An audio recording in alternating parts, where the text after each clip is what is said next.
You wake up feeling low. When you go to the gym, are the weights feeling heavier than usual? You have zero motivation to do anything. You're not sick, but these are signs that your nervous system is under stress. But how can you predict when the nervous system is under stress? It all seems very random, right? Except it's not. Heart rate variability. What is heart rate variability? It is the tiny time difference between each of your heartbeats. If you measure your HRV, you can accurately predict when your body is tired and hence you will not respond well to training. Conversely, you know when your body is relaxed and you're energetic, you can train harder. You won't have to go off your volatile moods then. You can go off real calculated data. This is Terenzo Bozon, multi-time Ironman world champion, one of the most decorated endurance athletes of his generation. And this is Dan Plews, his coach and one of the leading researchers in HRV guided training. Every single morning, Terenzo measures his HRV, and every single morning, Plews looked at that number before deciding what Terenzo would do for that day.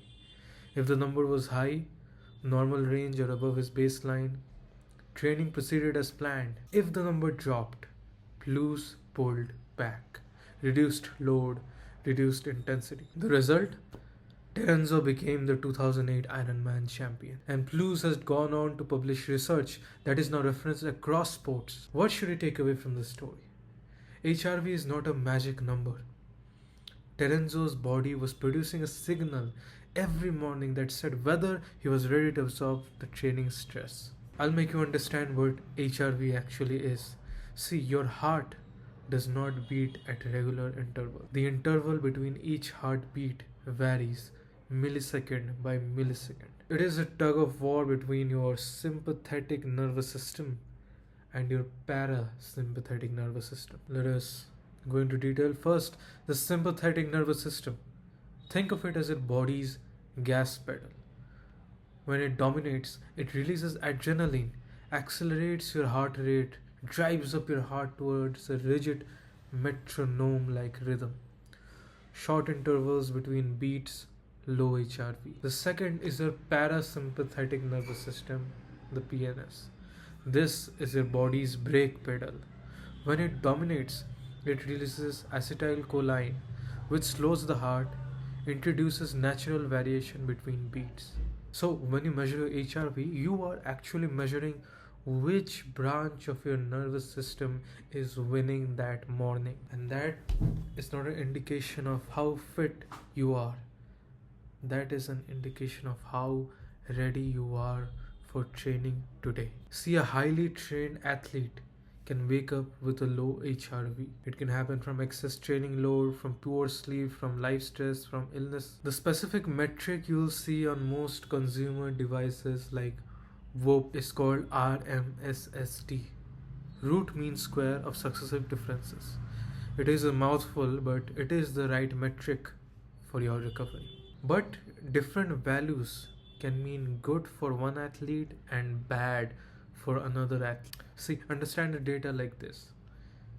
There is a baseline and there is a deviation. Here is the most important thing I can tell you about heart rate variability before we go any further. The absolute number does not matter. If you look up what is a good HRV score on Google, you get a population average, and if you compare your score with the population average, you are not using the tool right. An RMSSD of 55 milliseconds might be a great morning for one person and a worrying dip for another. You see, age, genetics, fitness level, training history, all these create enormous variation between individuals. The only valid comparison that you have is you versus you. So how do you establish your baseline? How do you know your baseline? The protocol is simple, but it only works if you are consistent. Measure every morning, immediately on waking, before you sit up or get out of bed. Take 2 minutes of quiet rest, then take the read. Make sure that every morning you're just doing it in the same time window within 15 minutes of your waking up. Your app builds a rolling 7-day average. The average becomes your reference point. So you're measuring week to week, and from there you can get your baseline. And after you have established your baseline, what you have to measure from From then onwards, what you have to keep in mind is if any deviation is coming from that average, specifically if like one standard deviation up or one standard deviation down. See, most consumer HRV apps like Whoop, Oda calculate this automatically. You do not need to do the math, you just need to be consistent. Your baseline is not reliable until you have enough data. And there can be variables as well, like your hydration, the glass of wine you had on Thursday, the argument you had before bed, all move the number all influence the number to some extent. So you have to give it some time before you fix your baseline. See, in 2010, Kiviniemi and colleagues ran one of the most important studies in applied HRV training. They compared two groups of recreational athletes. One group following a pre-planned training program, one group whose training was guided by their HRV readings. They compared two groups of recreational athletes. One group was following a pre-planned training program throughout the time period, and the second group their training was guided by their HRV reading. After the study period, the HRV guided group produced significantly greater VO2 max improvements than the group that was following the pre-planned training program. Not marginally greater, significantly. What that tells you is that if you train according to your biological readiness, it will outperform regular scheduled training. Not because your schedule is wrong, but because the schedule can never possibly know what your nervous system knows every morning. Remember Dan Plews, I talked about him in the beginning, the coach of Terenzo Mazzone. Even he published similar findings in 2013, specifically showing that weekly HRV averages outperform single day readings for training load decision. One bad morning can be a measurement noise, it can happen, but 4 bad mornings in a row, if you find in your HRV measurement, it is a signal that you need to change something. See, I need to address something that you might be thinking. I do not feel that different when I'm getting a high HRV or when I'm getting a low HRV. So what is the point? And this is one of the most well documented counterintuitive findings in recovery science. Subjective sense of readiness and objective HRV correlate poorly. You can feel that you're ready, but if your HRV score is poor, you should not train. And on the other hand, you can feel like absolute trash. You can feel like you cannot even get out of your bed. But if your HRV score is good, then you're just skipping the training for no reason. See, one reason why you can feel like you're ready to train extra hard that day, but your HRV score has come poor, is because athletes, like experienced athletes, have spent years learning to override fatigue signals. That's what athletes do, right? They can feel tired, they can feel not ready, but you just have to push through, right? That's being an athlete, is that you have to make some sacrifices. You have trained yourself to push through discomfort, and that is the strength in the gym. That is your character strength. I agree 100%. Inside the gym, that helps you. Outside the gym, it means what is your perception? What you're perceiving to be true is not what is happening in your nervous system. The advantage of measuring HRV. HRV dips before you subjectively feel it in your body. You're feeling the extra fatigue from all the load. You're feeling run down. But your HRV has been signaling it already for 2 or 3 days. This is the value of HRV. You know that you have fatigued even before you feel it in your body. Now that you know the inputs, you'd obviously want to know how to influence the output like the training, the athleticism that you want, right? So let's go into that. HRV is not a number. It is the feedback of your nervous system. So everything in your week, the training, the sleep, the stress, the alcohol, the illness, everything influences this number. So let me run you through the suppressors of HRV and the enhancers of HRV ranked by evidence. The suppressors, these drive HRV down, these are bad. So number 1, the single largest suppressor of HRV, bad sleep.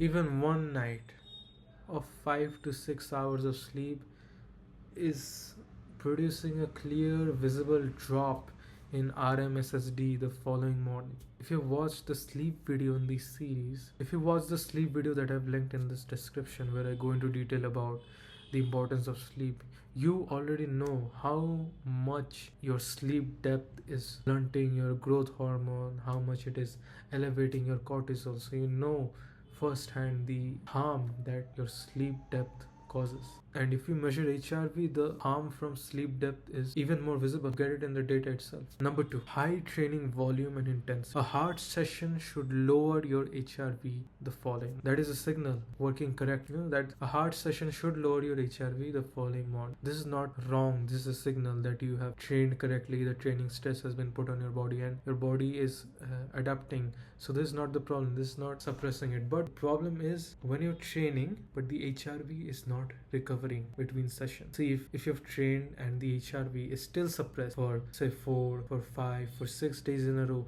this is load building up that affects your recovery. And number 3 is alcohol. Even 1 or 2 drinks produce measurable HRV suppression. This has been found in multiple variable-based studies, including data from Baguette and his colleagues. What happens is straightforward. Alcohol disrupts your sleep and it activates your sympathetic nervous system during the time when it should be your parasympathetic nervous system. So you're stressed, you're more in a flight or fight mode when you should be relaxed. Number 4, psychological stress. And this is the one that most people want to overlook because it is more subtle in its nature. You know, like a work deadline, a difficult conversation, financial pressure. These are not training variables. These are nervous system variables. But understand this, the nervous system does not distinguish between training stress and life stress. Number 5, illness and immune activation. HRV often drops before the illness symptoms appear. So this is one of the most practically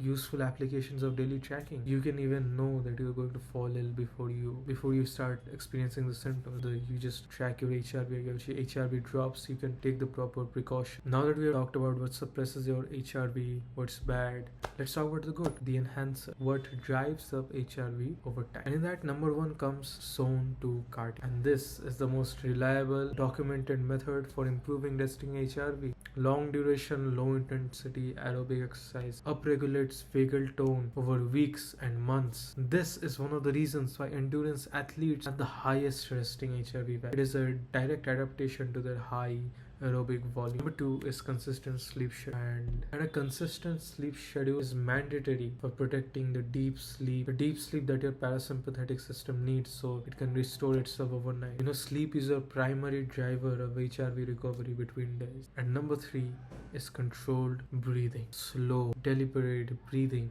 at approximately 5 to 6 breaths per minute acutely elevates your RMSSD, effective for stress management. I am personally documenting my body recomposition journey for over the next year on this channel. So the obvious question on your mind will be, how will you use this data? When to train hard, when to go easy? So if you are confused about that, let me help you make that decision. It's an easy framework that you can follow. It's the 3-zone decision framework. And here is the protocol for what you need to do with the number. See, first is the green zone. Your HRV is within your normal range or above the baseline. This means your nervous system is resourced. Proceed with your planned session. If today was a hard day, train. Do not second guess on subjective feeling. The number is telling you that you have the capacity to trust it. Use it. Second is the amber zone. This is when your HRV is 1 standard deviation below your base. You see, in this zone you should train, but with a bit of modification. Either reduce the intensity by 10 to 20% or reduce the volume by 10 to 20%. Do not skip the session. Preserve the session with reduced demand on your body and you protect your recovery. If it was a strength day, reduce your working sets by 1 or 2. Step away from genuine failure. Prioritize technique overload. If it was cardio day, drop from a tempo session, maybe a HIIT workout, drop from that, drop down to zone 2. If it is skill based work, proceed normally because skill sessions are at the lower end of your physiological cost. Now, remind you, the amber zone, this is the zone where most people handle wrong, because you're not even supposed to go too hard and you're not even supposed to fully rest. So this is a confusing point. So do not cancel your session when you're in the amber zone, and do not completely rest. Both are wrong in this zone, the red zone. This can happen in two cases.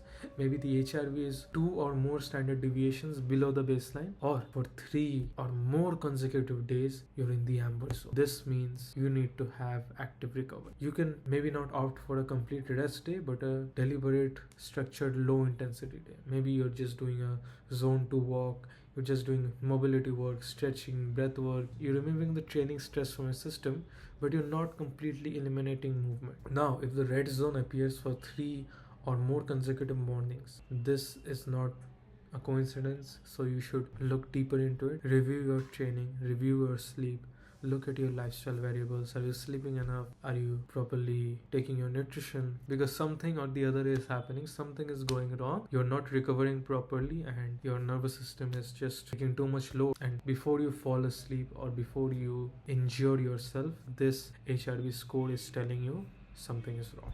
One thing I wanted to offer here, if you're already tracking your heart rate variability through Voda or any other device service and you want a set of eyes on your data, reach out via the email given in the description. I am actively looking at training data from people in the hybrid athlete community as part of my project, and you do not need what I said. It is just default. This is how it works, yes, but there can be exceptions because context matters.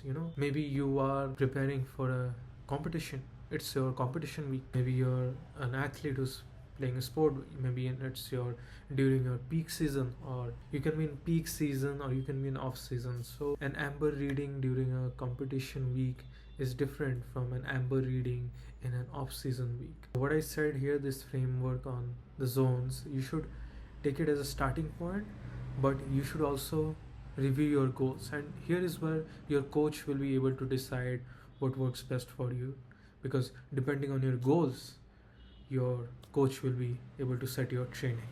So after this video, if you're doing legs on Monday, it's not because it says leg day. You're doing legs on Monday because your nervous system has the capacity to absorb that training stress today.